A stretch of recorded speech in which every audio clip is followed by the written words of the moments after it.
एक घने जंगल में, जहाँ सूरज की किरणें पत्तों को चूमती थीं, एक छोटा सा खरगोश रहता था। उसका नाम था चीरू। चीरू के कान लंबे थे और आंखों में हमेशा एक डर झलकता था। हर छोटी सी आहट, हवा का झोंका या गिरता हुआ पत्ता उसे चौंका देता। दूसरे जानवर उसे डरपोक कहकर चिढ़ाते, पर चीरू के दिल में दुनिया को कुछ अलग नजरिए से देखने की ललक थी। उस जंगल के बीचों बीच एक विशाल पेड़ था, जिसकी शाखाएं 7 आसमान छूती थीं। उसी पेड़ के नीचे जंगल के सभी जानवरों की सभा लगती। एक दिन सूखे का कहर शुरू हुआ। नदियां सूखने लगीं, तालाब कीचड़ में बदल गए। जानवर बेचैन हो उठे। पानी की हर बूंद कीमती हो गई।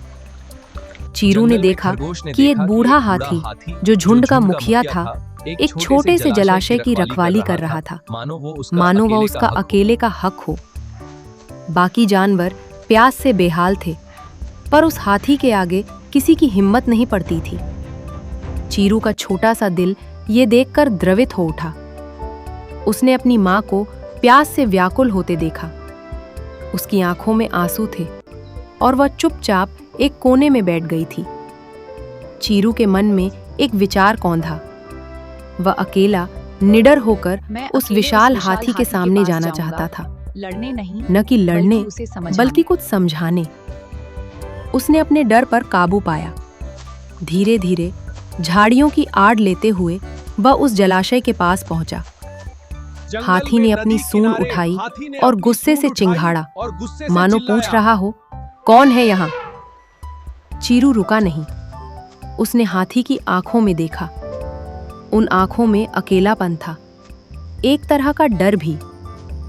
चीरू ने अपने पंजे से जमीन पर एक रेखा खींची और फिर उस रेखा के पार जंगल के दूसरे जानवरों की तरफ इशारा किया, दोस्तों, जो दूर से ये तमाशा देख रहे थे। मेरे लंबे कान मुझे सब उसकी मुद्रा में एक गहरी बात छिपी थी। कोई मुझे पकड़ ये पानी सिर्फ तुम्हारा नहीं है। मैं गाजर हाथी फिर गरजा। उसने अपनी सूंड उठाकर पानी में जोरदार प्रहार किया, जिससे पानी के छींटे उड़े। चीरू पीछे हटा, पर भागा नहीं। उसने धैर्यपूर्वक इंतजार किया। फिर उसने धीरे धीरे अपने कानों को हिलाया, अपनी छोटी सी पूंछ को, और एक अजीब सा नृत्य किया। वह नृत्य डर का नहीं, बल्कि एक अनोखी शक्ति का था। वह हाथी को यह दिखाना चाहता था कि असली ताकत अकेले दम पर नहीं, बल्कि एकजुटता में है। हाथी ठिठक गया।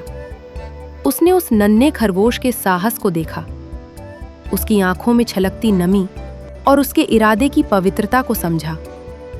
उसे एहसास हुआ कि वह कितना स्वार्थी हो गया था। उसने अपनी सूंड नीचे कर ली और गर्दन झुका ली।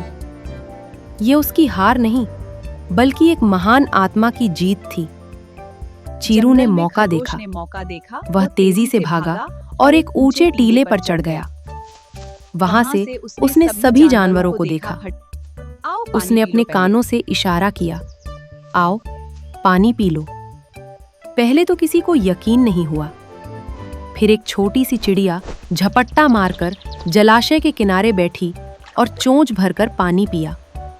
उसे देखकर एक हिरण आगे बढ़ा, फिर एक बंदर, फिर धीरे धीरे सब। हाथी वहीं खड़ा रहा, मानो उस जल के रक्षक से अब उसका सेवक बन गया था। उसने अपनी सूंड से पानी उड़ेलकर छोटे जानवरों के लिए रास्ता बनाया। चीरू उस टीले पर बैठा ये अद्भुत नजारा देख रहा था। उसकी आंखों में चमक थी।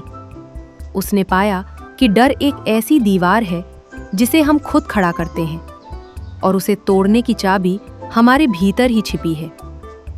कुछ दिनों बाद मूसलाधार बारिश हुई। जंगल फिर से हरा भरा हो गया। नदियां उफनने लगीं। जलाशय लबालब भर गया। अब वहां पानी की कोई कमी नहीं थी। पर चीरू के जीवन में एक बड़ी कमी हमेशा के लिए भर गई थी, डर की कमी।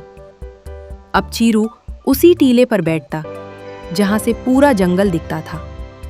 हाथी अक्सर उसके पास आता और दोनों घंटों तक बिना कुछ बोले एक दूसरे की ओर देखते रहते।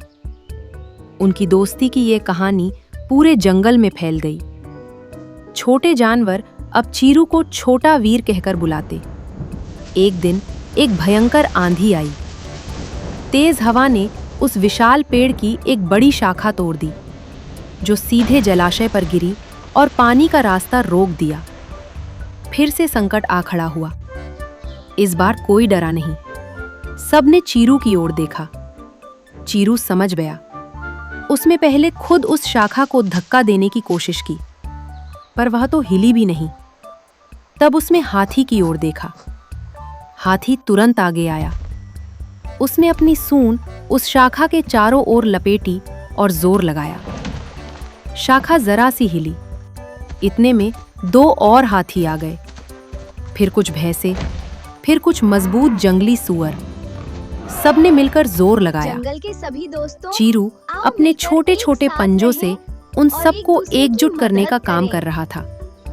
अंत में एक जोरदार आवाज के साथ वह विशाल शाखा हट गई और पानी की धार फिर से बह निकली। सभी जानवर खुशी से उछल पड़े। उनकी खुशी का ठिकाना न रहा। चीरू उस टीले पर खड़ा था।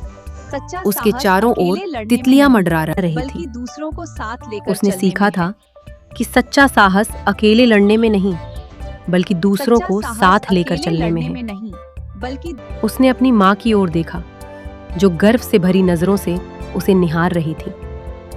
उस दिन के बाद जंगल में कोई भी छोटा या बड़ा नहीं था। हर किसी का अपना महत्व था और हर किसी में कुछ न कुछ सीखने की क्षमता थी। चीरू, वो छोटा सा खरगोश, अब उन सब के लिए प्रेरणा का स्रोत बन चुका था। उसने साबित कर दिया कि असली ताकत शरीर के आकार से नहीं, बल्कि दिल के आकार से मापी जाती है। और इसी के साथ उस जंगल में हमेशा के लिए एक नई सीख बस गई। साहस की वो नई सीख जो कभी पुरानी नहीं होती। तो कैसे हैं आप लोग? अगर आपको ये कहानी अच्छी लगी तो लाइक करें, कमेंट करें और हमारी पंचतंत्र चैनल को सब्सक्राइब करना मत भूलिएगा। तो आपसे जल्दी ही मिलते हैं एक और ऐसी ही रोमांचक कहानी लेकर। तब तक सायोनारा।